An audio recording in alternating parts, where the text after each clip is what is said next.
see the strategy for evaluating. Evaluating means we have to find the value of each of these problems. So we're given actually 16 to the power negative 3/4, right? Now, whenever we see a number and the negative exponent, we don't know how to solve. That's the very first thing. So unless the exponents are written in the positive, we cannot solve the negative exponent. So here's my question. How can we convert this negative exponent to a positive exponent?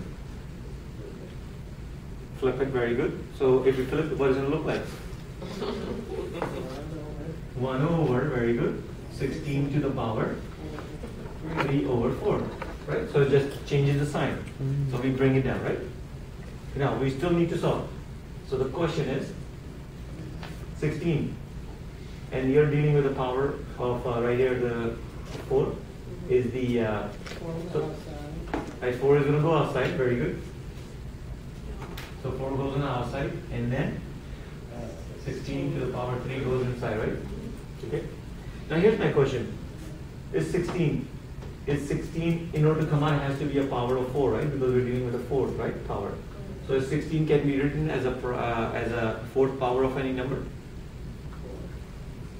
So if you take a number and you multiply itself 4 times, 2, right? If you take 2 and multiply itself 4 times, what are you going to get? 16, right? So either we can go here or here. So this is what we can do. So can I rewrite this 16 as a 2 to the power 4 as a 16, and then over to the power 3/4? I'm not going this way right here. I'm just continuing. So I'm just, because we need to evaluate, right? So 16 can be written 2 to the power 4 over to the power 3/4, right? Which is continue to carry out from the original problem. Now, whenever you have a power over power, what happens to the exponent? Multiply, right? So for example, I'm going to do this multiplication on the side. So if I have 4, I am multiplying that with the 3/4. What's going to happen to the, when you multiply, what is it going to be equal to? 12. 12 over 4. 12 over 4. Remember, this is nothing more than 4/1, right? So if you multiply, it's going to be 4 times 3 is 12. 1 times 4 is going to be 4, which is equal to 3, right? So as you simplify this, this is going to become 1 over 2 to the power, just a simple 3, right? Because when you multiply this, it's going to become just only 3. That's too low. You gonna Right? put this on the paper? What's it? So use more brown paper? Yes. That thing that you're doing when you put like the 1 over 16, is that kind of like what they do for the inverse of sine and cosine? Or when you're doing the identities? Yeah, I'm not sure. Because I know they put like sine over, I forget exactly. Okay.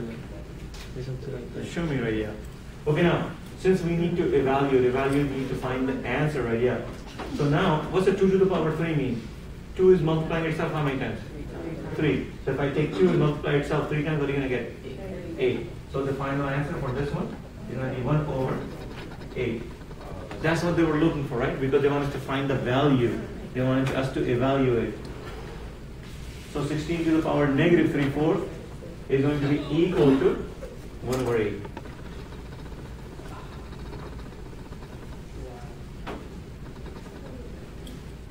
Too easy.